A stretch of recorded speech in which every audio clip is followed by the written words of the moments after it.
Welcome to Montreal Rocks. Today, we're going to talk to the co-founder of a festival that's coming up in Quebec. Now, Patrick Labbé is the founder of Days Management. He's a drummer in Never More Than Less and the co-founder of the festival that is called the South by Southwest of Quebec. Now, I don't want to get flagged by YouTube, so let's just say that the name of the festival is the French name for a seal and a brand of bug spray. Does that work? That works. That works. Let's talk about the origin of this festival. When did it start, and what was the reasons behind it? Well, it started back in 2015. The first edition was in 2015, and the idea came in place early 2014, I think. At that time, I've been touring for maybe 10 years at this time with my band, and we were playing all the big tours, like the Vans Warped Tour and the Europe stage, big stages with big bands there, and we were kind of we were wondering why artists around us in Quebec City or in Montreal didn't have their chance here, because we were all touring a lot at the international level, but here we were less than nothing, you know. The industry wasn't looking at us at all, and we were like, that's kind of strange, because we're part of the real industry. Why us here don't want us to be part of theirs? Like, what's the problem? So like that has been a frustration for my community of artists around me. A lot of bands we've been touring with that were local artists, but they only played internationally, and we were like, okay, that there's something wrong. We must find a way, and that's the original idea. And then in 2012, I started Dose, my management company, touring company, etc. And I started managing bands, not only myself, my band. And I've been in a music trade show in France called Les Bis de Nantes. And it was early 2014, and I was there, and I was like, you guys don't understand anything. Like, there's something wrong, because all the trade shows don't market what's happening for real on the street. Like, that's not normal. Like, people don't like the music that you are promoting. What is the problem? Like, why is there a fake industry built on, I don't know what kind of movement? Like, but it sounded like it was a corporate industry, and there was all this creative industry that was right alongside of it that nobody took care of. To me, it sounds like the gatekeepers at that time had an idea of what music in Quebec should sound like, but the reality on the street is that the people were listening to something completely different.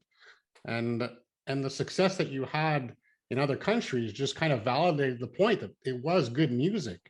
They just had to open their ears and listen. And I think this is a platform for the people in the media and those in the industry to be exposed to some of the bands that Canada, and specifically Quebec, because you have a lot of French bands coming up, have to offer.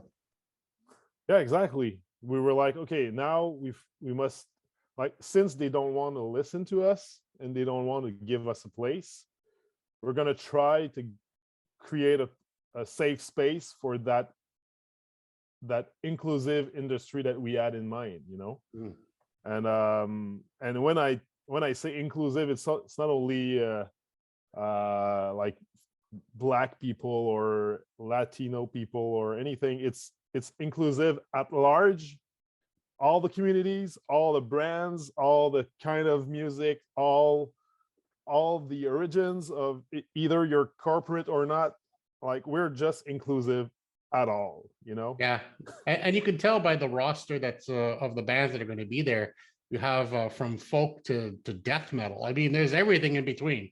So it really has a wide variety. So you can really showcase, depending on who is looking for what. There's something for everyone. Exactly. And that's cool for the public, because like what happened throughout the last 7 editions is that we've kind of established ourselves as the new light that, well, the spotlight that gives the new beginning for the new artists, you know. And I think you've spotlighted on a few that became, it was a jump off point for a few that became really big. Yeah, exactly. For example, Hubert Lenoir, his first show ever was in an office that like a secret show that we held during the festival, and everything went crazy that night. And like a few months later, he was all over the place. But like what we do normally is that we attract big festival promoters, label owners, and everything, and we also create a community of alternative and emerging arts lovers. Like, for example, we work with small microbreweries. We work with a lot of different local cultural actors throughout Quebec. So we built that sense of community, sharing ideas, tools, and everything. So we want to make sure everybody knows how to do things, and has the tools to do it, and has access to what's really happening on the street. And actually, that's the key. I think we just try to be that spark for the artist or the label or the festival, and give them what is gonna come next, you know. I like that, the spark. That to me encompasses what you guys do. And of course, when we're talking about what's happening on the street, we have to kind of acknowledge that there's not much happening because of this global pandemic. I mean, artists are really in limbo right now. So what is different? And I know the answer because I interviewed the platform founder just a couple of days ago. What is different about this year that's going to make this a very special event? Well, this year, since we like as event creators, like our thinking is always to create magic, and to us, magic comes from the connection between the artist and its public, and the connection between the people that are in the shows. And like a year and a half ago, we were thinking about what we should do in a virtual version, and we were so depressed about what was available and what we could do. And I had this idea of creating a space where we would see and hear each other and have this sense of proximity. And slowly but surely, while I was talking about this, suddenly someone told me, you should talk to those guys in Nowhere. And Nowhere, we had a meeting with them, and these guys from Brooklyn, New York, prior to this, they were doing immersive live shows for Nine Inch Nails and everything. So Yeah. we are coming from the same kind of vibe, the same area, but we have explored more the artistic path and the networking, and they explored the technology side of it. So when we matched together, we were like, okay, man, now we have a metaverse to work with, and that's gonna be awesome. Like, we're gonna bring those two things together. That's cool. Well, I interviewed John Morris for my podcast, Rockstar Today, and we talked about how different this is. And even, you think about a platform like the metaverse, sometimes we think about avatars, being able to create this fake look, but the fact that it's actually our own faces behind cameras makes it so much more personal. Yeah, It kind of threw me back that it was my own face, not an avatar. But then I saw the power of that, because you can go and have conversations and there's no anonymity, which makes the internet such a terrible place, is the anonymity sometimes. So exactly. and having that spatial audio where as you get closer to people, like a small group talking, you slowly get to hear them louder. It makes it like being at a virtual bar listening to a showcase like you would for an actual event. So I can't wait to really see this happening live. And of course, are there any bands that you're looking forward to introducing to the world at this edition? Well, there's a lot of bands in that edition, but there's a long time favorite for me that are called the Death Wheelers. They are from Quebec City. They are signed on a a big label in the States, in the stoner rock music community. I love these guys, honestly, and I'm from that kind of that part of the music spectrum, let's say that. So I really like what they're doing. Yes, and yes, it's motorcycle music. It's loud and good rock. I also love Solipsis. That is a new band that they're gonna launch their album at the festival. It's a psy rock 70s 90s vibe, very trippy, very feel good. Like it feels like you're flying when you're listening to their music. Like it's really smooth and good. There's also another big launch with an artist called Virginie Bay. She's an up and coming. I think she's gonna be all over the place in Quebec in the next few months or years. But I've been looking at her for the last 5 years, and I'm like, okay, now is the time. It's Yeah. gonna happen. It's gonna blow up. There's a lot of artists also, Eligi, that are almost that are fans' favorite here. I think it's their maybe their third time with us or something like that, and each time it's a blast. Lila, also great singer. The Les Lunatiques, also in their band in Quebec City, but there's Ariane Roy playing in that band, and she has her own solo career that blows up already. And this band is also like math, psy, rock, indie. That's the vibe is very nice also.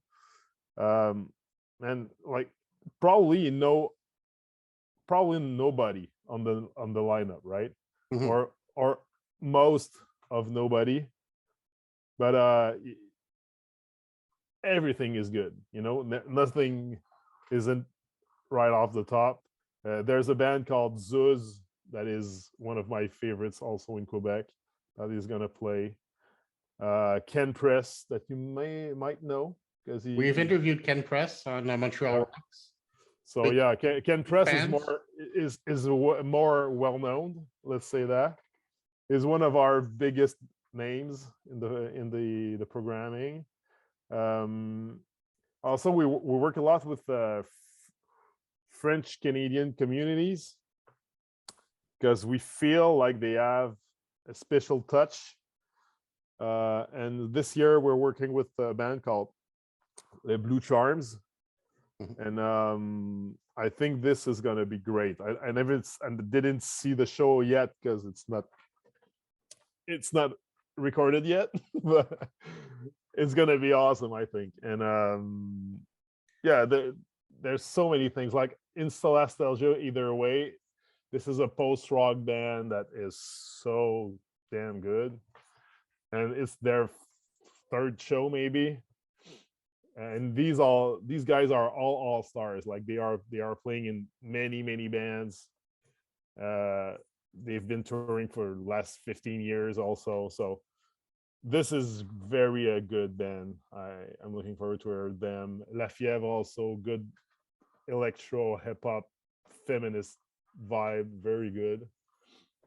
And I could go on for the next Well, 25 I think minutes. what's important that it's a curated list, and I have to admit I was maybe a music snob early on, and I had to get in touch with my Quebecois side. I'm half Quebecois, and I started, appreciating music from my own culture, which I think I was, not listening to. I don't know why, but there's a lot of deep roots in our subconscious about Quebecois music, especially growing up and living here and being born in Quebec. Mhm. So we get to really see that side and see that whole genre and community grow. And I thank you for promoting it and promoting these unknown bands who some of them will become very well known, and some of them are deserve to be listened to. They all deserve to be listened to, but some of them will really rise to the top. So we look forward to that. But but you said something important, I think there.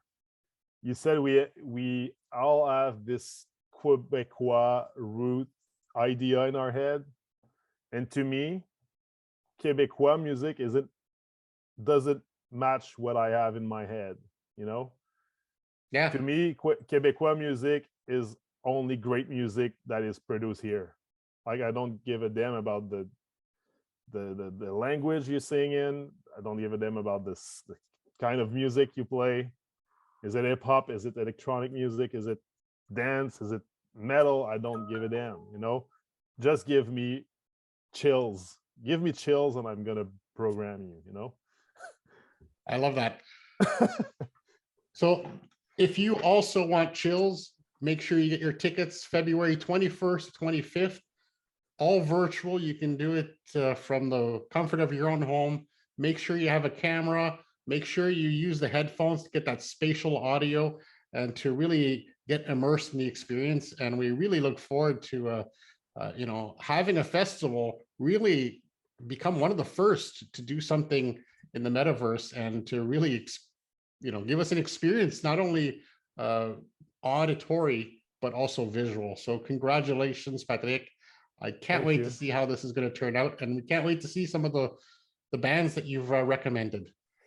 Well, I can't wait to see you there too, because the feel like if you already experienced it, we're gonna be feeling like we're seeing there. Like that's the tricky part about it. Like it's incredible, actually.